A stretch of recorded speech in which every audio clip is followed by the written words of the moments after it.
ఇది కదా ఆఫర్ అంటే ఇప్పుడు ఎంత కొంటే అంత ఫ్రీ విఆర్ఆ fine silver jewellery Jubilee Hills check post Hyderabad. నమస్కారం, వెల్కమ్ టు సుమన్ టీవీ. నేను గీతాంజలి. ప్రస్తుతం మనతో పాటు శ్రీ దివ్య విశ్వశక్తి పరివార్ ప్రచార వ్యవస్థాపకులు ఓం స్వరూప్ గురువు గారు ఉన్నారు. వారితో మాట్లాడదాం. గురుగారు నమస్కారం అండి. శుభాశీషులు తల్లి. ఆరోగ్యమే మహాభాగ్యం. అవునమ్మా. ఆరోగ్యం చక్కగా ఉంటే అన్ని పనులు చేసుకోగలుగుతాం, దివ్యంగా కావాల్సినట్టుగా జీవించవచ్చు. ఇంటిల్లిపాది ఆరోగ్యం బాగుండాలంటే మహిళ చేతుల్లో ఉంటుంది, గృహిణి చేతుల్లో అంటారు. ప్రత్యేకించి అందరి విషయం మాట్లాడదామండి. ఆరోగ్యవంతంగా ఉండాలంటే ఎలాంటి లైఫ్ స్టైల్ని అసలు మనం మెయింటైన్ చేయాలి ఈ రోజుల్లో అని అంటే ఏం చెప్తారు మీరు? ఎలా అంటే ఇలాంటి ఫుడ్ తీసుకుంటే మంచిది, ఈ సమయానికి తీసుకుంటే మంచిది? ఎందుకంటే ఈ బిజీ లైఫ్లో అందరికీ ముందు సమయం ఉండట్లేదు, వాళ్ళకంటూ వాళ్ళ కేటాయించుకోవడానికి సమయం ఉండట్లేదు. ఒకరోజు కరెక్ట్ టైంకి తిందాం, ఇలా ఫాలో అయిపోదాం అని అంత షెడ్యూల్ చేసుకున్నాక 2 రోజులు బాగానే ఉంటుంది, 3వ రోజు నుంచి మళ్ళీ సమస్య అవంతరాలు వస్తూనే ఉంటాయి. ఇలా ఎందుకు జరుగుతాయి? ఇలాంటివి కాకుండా ఒకటే లైఫ్ స్టైల్, అలా హెల్దీ లైఫ్ స్టైల్ మెయింటైన్ చేయాలంటే ఏమేం పాటించాలి? సూత్రాలు ఒకటమ్మా, యూనివర్సల్ ఎనర్జీతో ఇంట్లో నీరు పెట్టుకొని అందరికీ సరిపోయే వాటర్ పాట్ కానీ రాగి బిందె అంటాం కదా, పెట్టుకొని మనం ఎనర్జీని తీసుకుంటూ పాస్ చేయొచ్చు. అది ఎనర్జీ వాటర్ అయిపోతుంది. అందులో బేసిక్గా వాటర్లో ఎనర్జీ ఈజ్ దేర్. విద్యుత్ ఉంటుంది నీళ్ళల్లోంచి. విద్యుత్ మనం నాగార్జున సాగర్ డ్యామ్లో అక్కడ మనం పుట్టడం చూస్తున్నాం కదా, అది కనబడుతుంది, ఇది కనబడడం లేదు. అలా మనం దాన్ని యూనివర్సల్ ఎనర్జీని పాస్ చేయాలి సంకల్పంతో. మంచి ఆరోగ్యం ఇవ్వాలి మా ఇంట్లో అందరికీ కూడాను. ఈ నీరు ఎవరు తీసుకున్నా వాళ్ళకి ఆరోగ్యం ప్రసారం జరగాలని కోరుకొని దివ్యశక్తిని ఆరాధిస్తూ ఆహ్వానిస్తూ మనం ఆ యొక్క తేజస్సుని ఆ వాటర్కి మూతలాగా ఈ 2 చేతులు పెట్టాలి. పెట్టేసి సంకల్పం చేసుకొని కళ్ళు మూసుకొని ట్రాన్స్మిట్ చేయాలి. ఎనర్జీ పాస్ అవుతున్నట్టుగా మీకుండే ఎనర్జీని అందులో పాస్ చేయాలి. యూనివర్సల్ ఎనర్జీ ఆల్రెడీ మీరు తీసుకుంటున్నారు, అప్పుడు ఆ ఎనర్జీ వాటర్ అయిపోతుంది. ఆ వాటర్ ఇంట్లో అందరూ తాగితే నీరసం రాదు, గ్లూకోజ్ డి అవసరం లేదు, హెల్దీగా విటమిన్స్ అన్నీ వచ్చేస్తాయి, ఎనర్జీ వస్తోందిగా నీళ్ళ ద్వారా. అలాగే ఆహారం, కూరగాయల్లో ఆహారం మంచిదే, రైస్ మంచిదే, రొట్టెలు మంచిదే. మీకు ఏదేది ఎవరెవరికి ఏ ఇష్టం ఉన్నాయో అవి తినచ్చు. ఏది తిన్నా గృహిణులు వండేటప్పుడు వారు ఎనర్జీ పాస్ అవుతూ చేస్తూ స్వీకరిస్తూ అన్నం వండేటప్పుడు కానీ కుక్కర్లో పెట్టేటప్పుడు కానీ రకరకాలుగా పెడతాం. అందుకనే మనకు పూర్వం అగ్నిదేవుడికి దండం పెట్టి ముగ్గు వేసి వెలిగించేవాళ్ళం మన పూర్వీకులు, పొయ్యి రాచేయడం అంటే అంటారు. ఇప్పుడు స్టవ్లు వచ్చే పోని దాని బదులు దీన్ని కూడా పర్వాలేదు, చిన్న ముగ్గేయండి. ఆ యొక్క విశ్వ తేజస్సుని అగ్నిస్వామి కోరికతో చక్కటి ఆహారాన్ని వండించి మనందరికీ పండించిన పంటలు పంపకానికి పెట్టినట్టుగా హాయిగా వండింది పంచుతాంగా, అందరికి పెడతాంగా, వడ్డిస్తాంగా. అలాగే అందులో మనం స్వీకరించి మన ఆత్మస్వరూపంలో ఉండే ఈ పరమాత్మ ఆ యొక్క మంచి వేవ్స్ని ఆ యొక్క కుక్కర్లో పెట్టిన వాటిని పట్టుకుంటాం. కాబట్టి దాన్ని 2 మంత్రాలు చెప్పండి. ఒకటి అంతర్శుచి అంటే మనం శుచి అయిపోతాం, బహిర్శుచి అంటే ప్రపంచం అంతా శుద్ధి అయిపోతుంది.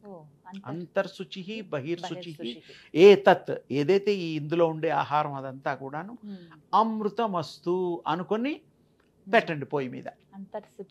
బహిర్శుచి ఏ తత్, ఏదైతే ఇది ఉందో ఇందులో ఉండే ఆహార పదార్థాలు అమృతమస్తు అని పెట్టండి. అమృత తుల్యంగా అవ్వాలి అని మనసులో సంకల్పం చేసి పెట్టండి. ఆన్ చేయండి. అదో 15 నిమిషాలకి అమ్మా నన్ను దింపండి తల్లి అని 2, 3 కోతలు కూస్తుంది. అది దింపండి, విజిల్స్ దింపండి. తర్వాత శుభ్రంగా వడ్డించేసుకోండి, తినండి. తినేటప్పుడు కూడా ఫస్ట్ ముద్ద ఆ నెయ్యి ఏమేమి ఎవరెవరికి అలవాట్లు ఉన్నాయో కలుపుకునేటప్పుడు ఆ అన్నంలాగా ఎనర్జీతో ఉండేటువంటి పదార్థంలాగా మీరు భావిస్తూ గనక ఆ ఆహారాన్ని ఆ కూరల్ని కలుపుకొని తింటూ ఉంటే ఎనర్జీని నేను స్వీకరిస్తున్నాను, ఆహారంగా ఆ పరమాత్ముడికి అర్పిస్తున్నాను భావం చేత అది తీసుకుంటూ తింటే ఈ శరీరానికి మంచి ఎనర్జైజ్ అయిపోయిన ఫుడ్డే అది. ఆ భావం చేత, భావన మాత్రం చేత అది అందులో అమృత తుల్యంగా మారి మీకు హెల్త్ ఇస్తుంది. చక్కటి ఆరోగ్యం ఇస్తుంది. ఉమ్. ఇంకేం కావాలి? నీరు కూడా ఆరోగ్యమైన నీరు చేసేసారు. అంటే కొంతమంది ఆహార నియమాల్లో చెప్తారు కదా గురుగారు, రైస్ కొంతమందికి పడదంటారు, కొంతమంది ఏమో కొన్ని చపాతీలు రొట్టెలు తినండి, తినమంటారు. మీ ఇష్టం, ఉమ్, ఏదైనా ఉమ్. పండు తినండి. ఉమ్, మీరు ఏది తిన్నా 365 రోజులు ఉమ్, దాన్ని ఇలా చేతిలో పట్టుకొని సంకల్పం చేస్తూ అమృతమస్తు అనుకుంటూ తింటే అది అమృతంగా మారి యద్భావం తద్భవతి ఉమ్, అనే సాంప్రదాయంలో అది అమృతంగా మారి మీకు ఆరోగ్యం ఇస్తుంది. ఉమ్. అంతకుముందు ఏదైనా తీసుకోవాలా? ఏదైనా నీళ్లు, ఉమ్, ఏదో ఇంటికి వెళ్తాం, ఉమ్, వాటర్ ఇస్తారు, తర్వాత చాయ్ ఇస్తారు, ఉమ్. కాఫీ ఇస్తారు, అవునండి. టీ ఇస్తారు. ఉమ్, దాన్ని కూడా మీరు వాళ్ళు చేస్తారో లేదో తెలియదు కదా, ఎవరెవరో మనం ఎలాంటి అనుకోవాలి. మనసులో వండుతారో తెలియదు కదా, ఎలాంటి భావంతో మీకు నీళ్లు ఇస్తారో తెలియదు కదా. ఉమ్. అందుకని మీరు మనసులో అనుకోండి, వాళ్ళు ఇంటేనేమో వేరేగా ఫీల్ అవుతారు. మనసులో అనుకొని లేదు, నీళ్ళని, మనం మనసులో అనుకో. వాటర్ని అమృతమస్తు అనుకొని తాకి తీసుకో. తీసుకుంటే దాంట్లో ఉండే దోషాలు పోతాయి. ఉమ్, టీలో ఉండే దోషాలు పోతాయి, పాలల్లో ఉండే దోషాలు పోతాయి, అన్నంలో ఉండే దోషాలు పోతాయి. ఉమ్. వండేటప్పుడే అది పరిపక్వంగా అయిపోయింది అవును. మన ఇంట్లో. మరి బయట వాళ్ళు ఉండే దాంట్లో వాళ్ళు మంత్రం తంత్రం రాదుగా. Correct. అందుకని వాళ్ళు ఇచ్చింది మనం మనసులో అనుకొని ఉమ్. ఏదైతే మనం స్వీకరిస్తున్న ఆహారాన్ని అమృతమస్తు, అది ఆరోగ్యమస్తు, స్వీకరించాలి. అమృతమస్తు, ఆరోగ్యమస్తు. ఒక మాట అడుగుతాను అమ్మ. గురుగారు. మాంసాహారం చాలా మంది తినండి. ఉంటారు, మరి అలా తీసుకునేవారు మరి? అంటే ఒకటమ్మా, మాంసాహారం అనేటువంటిది ఉమ్, అది వారి వారి అలవాట్ల బట్టి బట్టి ఉంటుంది. ఉంటుంది. ఉమ్. దాంట్లో నిజంగా ఎనర్జీ ఉందా లేదా అని మనం ఆలోచించాలి. ఉమ్. ఇప్పుడు ఫారినర్స్ కూడా, డాక్టర్స్ కూడా, సైంటిస్టులు కూడా ఏం చెప్తున్నారు, నాన్ వెజిటేరియన్కి ఒక మందులు, ఉమ్. వెజిటేరియన్కి ఒక మందులు, మీరు నాన్ వెజ్ తింటారా అని అడుగుతున్నారు ఆ. పాపం. అంటే ఏమిటి, దానికి తగ్గట్టుగా వాళ్ళు ఏమేమి ఇవ్వాలో వాళ్ళ పద్ధతి ఏదో ఉంటుంది. ఉమ్. నాన్ వెజ్ అనేటువంటిది ఒకప్పుడు తినేవాళ్ళు, ఇప్పుడు తగ్గిస్తున్నారు. ఉమ్. ఎందుకంటే ఇప్పుడు నియమాలు పెట్టుకుంటున్నారు చాలా మంది. డాక్టర్స్ కూడా ప్రపంచం గ్రీన్ సిటీ అయిపోయింది, ఉమ్. గ్రీన్ ఫుడ్ అయిపోయింది. హోటల్స్ ప్రత్యేకించి వీగన్స్ వచ్చేసారు. వెజిటేరియన్ చూస్తున్నాను. హోటల్స్ కూడా వచ్చాయి. అవును. అంటే ఏమిటంటే ఏమీ లేదు, ఆహారం లేనప్పుడు అది అలవాటు అయిపోయిందేమో, ఉమ్. ఇప్పుడు అవైలబిలిటీ ఉంది కదా, అది మృతాహారం, అంటే ఎనర్జీ ఉండదని ఉమ్. చెప్తున్నారు. ఉమ్. అది నిజంగా మీరే ఆలోచించండి, ఎనర్జీ ఉందా అందులో, ఉమ్. ఏమి ఉంటుందో మీరు. ఎక్కువగా అసలు హెల్దీగా ఉండాలి అని అంటే ఆహారంలో ఏవి మనం జోడించుకుంటే మంచిది? వెజిటేరియన్ ఏదైనా సరే ఉమ్. అన్నీ కూడా ప్రాణం. ఒక పెసర్లు తీసుకోండి తల్లి, ఉమ్. ఒక ఇంత గుప్పెడు ఉమ్. మీ ఇంట్లో పెరట్లో పడేయండి, ఉమ్. ఓ 2-3 రోజుల తర్వాత వెళ్ళి చూడండి, మొలకలు మొలకలు వస్తాయి. ఆ. ఎందుకు వస్తాయి? ఎనర్జీ ఉంది. ఆ. అదే మాంసం ముక్కల్ని పడేయండి, ఎముకలు రావు, పడితే చీమలు పడతాయేమో, ఉమ్. లేకపోతే ఇంకేమన్నా పక్షులు Decompose ఏవో అయిపోతాయి. తీసుకొని తింటాయి. ఉమ్. అంటే నేను దాన్ని చిన్న చూపు చూడడం లేదు. ఉమ్. ఆ ఆహారం అలవాటైనప్పుడు ఆహారం తినేవాళ్ళం, ఉమ్. దానికంటే ఈ ఆహారంలో ఏమేమి దొరుకుతాయో, విటమిన్స్ దొరుకుతాయో మీరే ఆలోచించి ఉమ్. మీరే సెలెక్ట్ చేసుకొని ఉమ్. మీరే న్యాయ నిర్ణేతలు, ఉమ్. నేను అంటే, కాదు. ఇలా మొలకలు వచ్చేవి మంచిది, ఆకుకూరలు మంచిది. అవన్నీ మరి ఎనర్జీ ఉన్నాయని ఉమ్. తెలుసు, ప్రాణం ఉంది కదా. Correct. మరి ఇందులో ప్రాణం ఉందా లేదా మీరే ఆలోచించుకోండి. ఉమ్. నేను వాటి మీద ద్వేషాన్ని పెంచడం లేదు, Negative అని కాదు. ఉంచడం లేదు. ఉమ్. ఆహారంలో ఎనర్జీ ఎంత ఉందో ఆ లెవెల్స్ చూసుకొని తినమంటున్నా. ఉమ్. ఉందంటే అనుకుంటే తినండి, ఉమ్. లేదనుకుంటే మానేయండి, మీ ఇష్టం.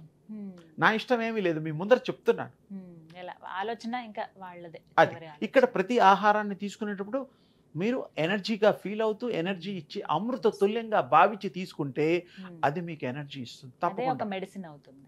ఇంకోటి మీకు బుద్ధిజంలో ఆ. ఏమిటంటే, ఆహారం తినేటప్పుడు ముద్ద కలిపేటప్పుడు ఉమ్. ఇప్పటికే అది ప్రాక్టీస్ చేస్తారు. నేను చైనాలో కూడా వెళ్ళాను, ఎలా అడవుల్లో గుర్తు? వెళ్ళాను. ఏం వాళ్ళు చేస్తారు? ఆహారాన్ని తీసుకున్నప్పుడు ఇలా ఆ. కలిపేటప్పుడు మెల్లిగా మానసికంగా ఎనర్జీ కలుపుతున్నట్టుగా ఎనర్జీ ముద్దగా మార్చుకొని వాళ్ళు ఆహారం తినేటప్పుడు ఇలా మెల్లిగా తీస్తూ, నమిలేటప్పుడు కూడా, ముద్ద మింగేటప్పుడు కూడా ఎనర్జీని స్వీకరిస్తున్న భావం చేత వాళ్ళు లామాలు తీసుకుంటారు. అలాంటి వాళ్ళు కొంతమంది ఉమ్. ఫీల్ అవుతూ చేస్తారంటే అందులో కూడా ఎనర్జీని ప్రత్యక్షింప చేస్తారు, ఉమ్. దర్శనం చేసుకుంటారు. ఉమ్. అన్ని చోట్ల ఎనర్జీ ఉందిగా, కరెక్ట్. ఎనర్జీ లేని చోట ఎక్కడన్నా ఉందా? లేదు, చీకట్లో కూడా ఎనర్జీ ఉంది, ఎనర్జీ ఉంటుంది కదా. ఉండి తీరుతుంది. ఉమ్. అలా గనక ఇలా మనం ప్రాక్టీస్ పాటించాలి. చేసుకుంటే, పాటిస్తే బాడీలో ఎనర్జీ వస్తుంది. దివ్య శక్తి కలిగినటువంటి ఆరోగ్యవంతమైనటువంటి ఈ యొక్క శరీరం తయారవుతుంది. ఉంటుంది. చాలా చక్కగా వివరించారు అమ్మ, సార్. అది నమస్కారం. అందరూ ప్రాక్టీస్ చేసి అలా తప్పకుండా. అనుభవంలోకి తీసుకురావాలి, ఆరోగ్యవంతులు కావాలని మనస్ఫూర్తిగా కోరుకుంటూ ఆశీర్వదిస్తున్నాను తల్లి. ధన్యవాదాలు. శుభం.